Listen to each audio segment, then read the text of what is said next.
začeli, ne? Se bomo tako bolj sproščeni, tako kot je današnji dan. Zbrali smo se ob svetovnem dnevu brezdomcev, to je 10. oktober.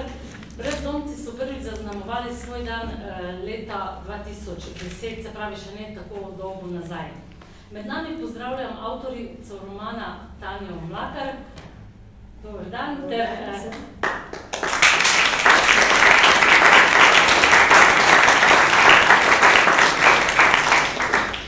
Ter Nušo Zavašnik, strokovno sodelavko Društva prostovoljcev Vincencijeve zveze dobrote.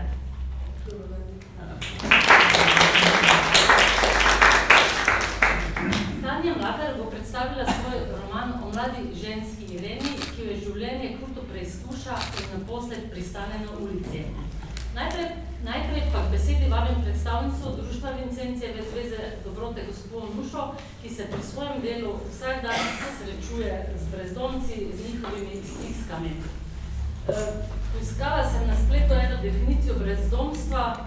Pravijo, da je definicij brezdomstva več in pravzaprav nobena ni napačna. Evropska klasifikacija loči 4 skupine brezdomcev. V prvo uvršča osebe brez strehe nad glavo, v drugo osebe brez stanovanja, v tretjo tiste, ki prebivajo v negotovem in četrto tiste, ki prebivajo v neprimernem bivališču. Prvi 2 skupini predstavljata vidno, to je tako imenovano cestno, drugi 2 skupini pa skrito brezdomstvo, ki pa pogosto vodi tudi v to vidno brezdomstvo. Gospa Zavašnik, vi se najbrž srečujete z vsemi temi oblikami. Na vaši spletni strani imate zapisano: brezdomec je človek brez doma, dom pa ni le streha nad glavo. Dom pomeni biti sprejet in ljubljen, imeti prostor, v katerem lahko človek osebno raste in sklepa nove odnose. Kako vam z vašim delom uspeva in kako se lotevate tega težkega dela? Ja, predvsem z majhnimi koraki. V dnevnem centru za brezdomce imamo zjutraj zajtrk, ki ga pripravljamo skupaj, popoldne večerjo in skušamo s tem v dnevnem centru ustvariti dom zanje. Z majhnimi stvarmi, kot so, da se angažirajo za neko skupno delo, da skupaj pripravljamo obroke, da poskrbijo zase, za svoje zdravje in se s tem tudi opolnomočijo za nove korake v življenju. Potem pa naprej imamo tudi socialno rehabilitacijo, se pravi, da bi tudi svojim delom, svojo aktivnostjo v bistvu lahko začeli novo življenje. Vi ste tudi poudarjate, da s svojim delom želite tem brezdomcem vrniti dostojanstvo. Je to sploh mogoče, so ti koraki možni? Ja, koraki so možni, so tudi zelo vidni, so pa zelo majhni. Naprimer, dostojanstvo je zelo vidno že, če nekdo, ki je prej spal leta in leta na ulici, spi v zavetišču na topli postelji. Če se ni stuširal 1 mesec, ni dajo prati stvari, metov stran oblačila, recimo, da se kot človek stušira, da da prati svoje obleke, da poje v enem krogu ljudi, s katerimi se lahko normalno pogovarja. To za nas je vse znak dostojanstva. Potem pa so naprej korake, da lahko dela, da lahko s svojimi rokami si nekako ustvarja nekaj svojega, da prevzema odgovornosti za stvari. Vse to so za nas znaki dostojanstva človeka. Vincencijeva zveza dobrote pa ne deluje samo v Ljubljani, ne? To je najbolj zmotno mišljenje, da so brezdomci samo na ulicah glavnega mesta. Ja, Društvo prostovoljcev Vincencijeve zveze dobrote deluje tudi na Primorskem, v Novi Gorici, se pravi na Miranskem gradu. Brezdomcem delimo večerjo tudi v Novi Gorici, vsak delovnik. In je sicer število je manjše, gotovo, kar v glavnem mestu, ampak vseeno tudi tam so zelo tipične oblike brezdomstva.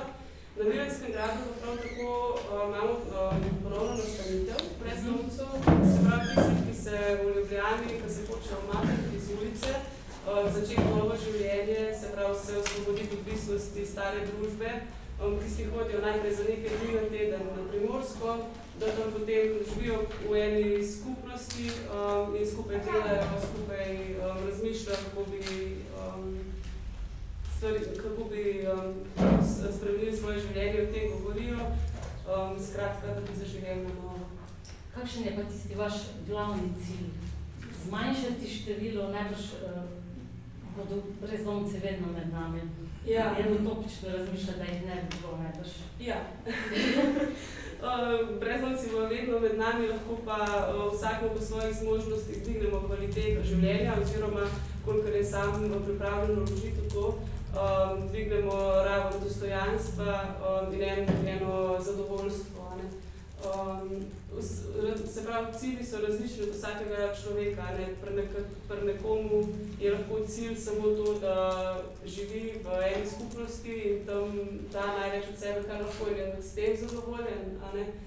To kakšnega, ki si lahko življenje malo bolj uredi. Skratka, ja, dvigant dostojanstvo vsakemu po svojih zmožnosti. Imate vi mogoče podatke, koliko je brezdomcev v Sloveniji? Ja, definicije so različne, kot ste na začetku povedala. Po naših opaženih oziroma po našem mnenju je v Ljubljani med 1200 in 1500 brezdomcev, v Sloveniji pa malo manj kot 3000. Vi pa koliko jim pomagate?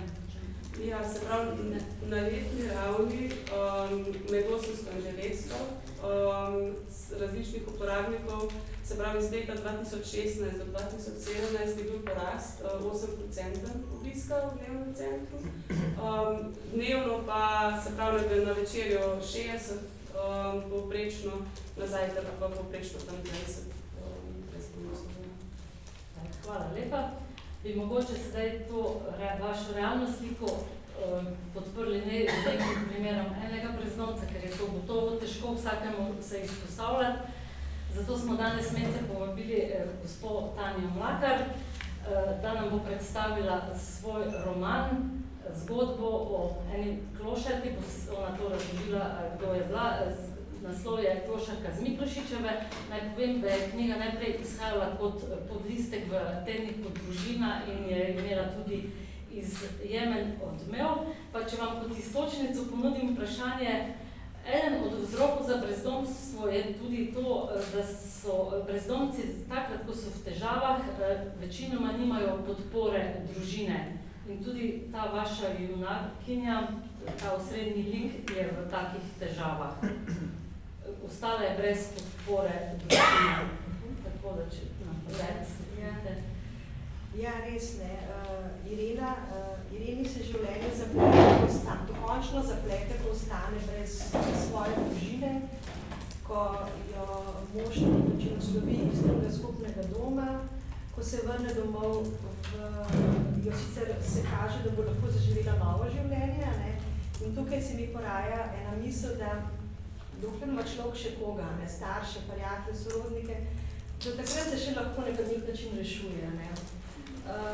Mislim pa, da glavni zaplet, ki se je zgodil tukaj pri Ireni, oziroma glavna tragedija je bila, ko je ona po krivem pričanju in z lažmi doseže mož in njena tašča in čast bivša, da jim vzamejo 3-letnega sina takrat. Eno leto se je za njega borila. In tista točka se mi zdi bila prelomna v tej družini, sploh pri tej brezdomki, Ireni, zdaj govorimo o glavnem liku, ko je ona na nek način izgubila upanje, ker se je v to družino naselila strašna žalost. Jaz imam tudi sama dva vnučka in si ne morem predstavljati, da nekako ima, kaj doživlja mati, ki vzamejo sina. To je moralo biti, to je grozno trpljenje, tako da sem jo peljala skozi tudi njeno notranje doživljanje v knjigi. Ampak takrat se je tudi v celo družino naselila grozna žalost, težka, teža, bolečina in ona je v tistem se nekako zaprla sama vase, da je preživela, no se zadnje imela še deklico, 4 leta starejšo, ampak njeni domači starši in njena babica in dedek, to je bila razširjena družina, v katero se je ona vrnila, se je pa potem na nek način počasi zlamala. Kmalu umrejo vsi, njeni najbližji, in ko jo še potem brat na nek način odslovi iz te rojstne hiše, ona ostane brez vseh.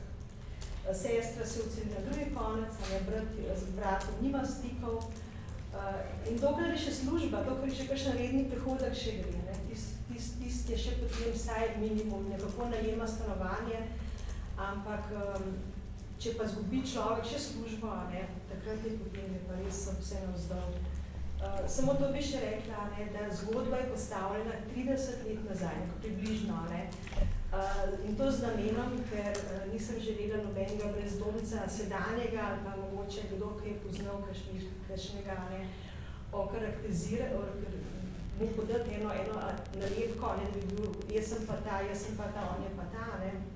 Že tako se mi je dogajalo, da sem dobivala veliko klicev, ko so se ljudje me klicali, da se jim zdi, da poznajo Ireno. Ne. Eno je videl na Miklošičevi, eno je videl nekje druge, ne. In zato sem se tukaj potem postavila nazaj. Ja, ne, jaz ob tem dodam, da smo dobili tudi na uredništvu izjemno veliko odzivov. Prišla je celo ena gospa, ki je bila prepričana, da je ta oseba prava in je bila pripravljena podariti svoje, mislim, da 3-sobno stanovanje v Ljubljani. Vse potem je bila, je rekla, zdaj ne vem, a sem srečna zato, ker ni ta prava, mislim, tako je stiska, tudi ona pol prišla. Tako da res izjemno odzivi. Glejte, gospa Tanja, vi ste ob koncu, ker je šel zadnji podlistek, ste zapisali, srečevala sem jih na vsakodnevni poti na eni izmed ljubljanskih ulic. Nekateri so se sprehajali in prodali časopis, drugi so le opazovali mimoidoče, tretji so prosili pomoči.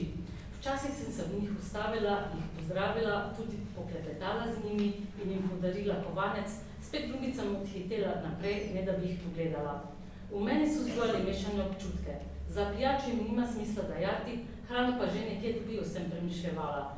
Spet drugič so se mi močno zasmilili, še posebej v mrzlih dneh. Upam, da si najdejo vse toplo prenočišče, sem jim želela. Dlje časa je v meni zorela ideja, da bi v njih napisala zgodbo. Kdaj je potem ta ideja dozorela in kje ste potem dobili to gradivo za ta lik, ki ste ga zgradili? Ja, jaz jih srečujem v tej ulici že več kot 35 let, ker sem v službi na Miklošičevi. In moram reči, da sem imela v različnih obdobjih različen pristop. V mladosti me predvsej oblikovalo javno mnenje, ne, tudi kakšna srečanja, ko sem jih srečevala v kar precej omamljene. Takrat včasih si mislim, mama sej za pijačo, kot da mi pomagam, da se še bolj zapije. Ampak ko sem še naprej, sem bila res tako občutena. Skozi nenehno me je spremljalo to, kako jim pomagati, pa ali jim pomagati. In potem sem iskala odgovore, jaz recimo na večjih naslovih. Nisem tako pri prijateljskih naslovih, tudi pri duhovnikih in to. In kaj pa Jezus od mene pričakuje, da kako ne jaz pristopim k temu brezdomcu, a ne grem, a ne grem. Vedno pa sem, da nekaj ni v redu, če mu vznemirjajo. Tudi en čas sem pol dejala več za Karitas, ampak se mi zdel vse tam tisti brezdomci, ki sem srečen na Miklošičevi, lahko tudi v kakšni omami, pa tudi ne vedno, včasih tudi ne, včasih zelo urejeni, dostojanstveni. Oni takrat prosijo, jaz pa rečem, včasih dam, ampak tudi, če sem dala, pa sem odhitela naprej.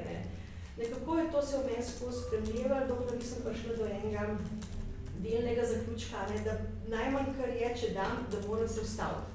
In ko sem se ustavila in tega človeka v oči pogledala, sem včasih, zelo večkrat potem vedno kasneje dobila roko, da smo se rokovali. Zdaj zadnja leta, recimo, ko so kralji ulice, ko mi dajo, da samo ni to izmenjava, da rečem, jaz, a je že nova številka, in potem rečem, pa kakšen mi reče, tu noter imam svojo pesem, a sem rekla, res, in mlad fant, in mi odpre in potem tisto pesem jaz preberem, in vidim, da je kot izpovedni pesmi, da je on prišel na ulico zaradi enega razhoda z dekletom, tako zdaj on opisuje, in tako, da sem se potem nekako tudi občasno začela zapletati z njimi v pogovor. Res je, da ni to vedno lahko in prijetno, ker nekateri so redki, ampak so tudi nasilni, včasih, ko kakšnemu pristopaš, je tudi kakšen čuden odziv, ampak to nekako sem vzela v zakup in začela so se mi odpirati zgodbe. Marsikaj sem zvedla tudi od njih, pa ne samo od njih, tudi v realnem življenju vidim veliko stisk, ki se dogajajo okoli nas, tukaj so razdrte družine, tukaj so bolečine, razhodov, otroci ostajajo sami. Zdaj zadnja leta, mislim, ne vem, koliko 10 let, je to ločeno skrbništvo, ko otroci ostanejo pri enem od drugih staršev. To so hude bolečine starša, ki takrat ga nima otroka, lahko, ne, sej tako. Videla sem veliko enih situacij in slišala veliko zgodb, kako je, ne, ko se ljudje znajdejo v hudih stiskah. In to, ne, kar me še posebej nagovori, ko sem jih srečevala, pa to, ne, sem si mislila, a oni sploh upajo, da lahko pride nazaj v normalno življenje. Kakšno pa je normalno življenje? A si sploh tega želijo? Nekateri, če veste, po Ljubljani se vam zdijo kar zadovoljni, ne? Oni so v tistem, oni so srečni, ne? Spet drugi, ne? Vidiš ene bolečine v očeh, ne? In skratka, vznemirjalo me to in potem mi je prišlo do enega roba, do enega vrelišča in takrat sem rekla, da smo na to razčistiti, si tudi odgovorci v pisanju, ne? In moram reči, da je tale pisanje te knjige tudi zame izredno terapevtsko. Jaz sem se zdaj pa šla popolnoma nejasno z nekaterimi stvarmi, ne. Predvsem s tem, ne, da jih sploh ne gledam, ne kako, ne kaj, nekdo, če se ustavim ob njemu in mu ga pozdravim in mu izrečem neko besedo in to, ne, če nimam časa, tudi odhitim dalje in se ne obremenjujem več s tem, da moram jaz pa rešiti cel svet, ne moram nobenega še sebe včasih. No, ampak vašo junakinjo ste pripeljali iz ulice. Ja. Tole je lepo gospod Ramovš, ki je pisal, spremno besedo napisal, da take zgodbe so redke. Res je, take zgodbe so zelo redke, ampak jaz zgodbe žalost, mislim, če je pisala resnično zgodbo, bi napisala, kot je bilo, seveda, ne. Ampak ker sem imela to literarno svobodo, sem se odločila, da zgodbe z žalostnim koncem ne bom napisala. Ker te zgodbe je okoli nas dovolj. V tem sploh mislim, da ne rabim noben pisati, ne, razen kot opomini, seveda. In potem sem se popolnoma utopila v ta lik, z njo žalovala, z njo čutila, z njo jokala. Jaz sem pri tej knjigi ogromno prejokala. Jaz sem zdaj, ko sem konc tedna spet prebrala, ne. Jaz sem tako jokala, kot da ne bi z te knjige pisala, ne. Ker sem čutila to bolečino, ki je dela, se pravi, najprej je to, da je ona zapustila rodni kraj tukaj, ne, v nadvršniški nekdibja, ne. Potem je prišla v neznano okolje Štajersko, tam je sicer lepo sprejeta, ne, tukaj sem želela tudi opisati, da ljudje, te definicije mogoče včasih, ne, so prišla iz slabih ljudi, ona je prišla k dobrih ljudem, oni so jo zelo lepo sprejela, ne. Samo, veste, ko starši vidijo svojega otroka pa njegovega partnerja, ne, takrat verjetno vsak izmed staršev večkam bolj potegne svojim otrokom, ne. Jaz recimo, verjetno tudi, čeprav se trudim, ne, tudi z Blažem pa z Bojno večkrat potegati, ne, čeprav mi treba. In potem jo moša, ne, se nekako izgubite v svojem odnosu. Tudi tukaj sem se želela dotakniti tega, ne, ker je bilo že v moji prvi knjigi, ne, odnosov, zakonskih odnosov, vse se začne v družini. Če bi ta družina funkcionirala, ona ne bi bila brezdomka. In potem seveda, ko se vrne nazaj v domač kraj, ne, ko je tudi potem tašča in tast, s katerimi ima izredno lepe odnose, na nekaj odslovita, ne, ona bi rada v tistem okolju ostala, da bi otrokoma obdržala otroka, ne, sinova, ne, ampak ona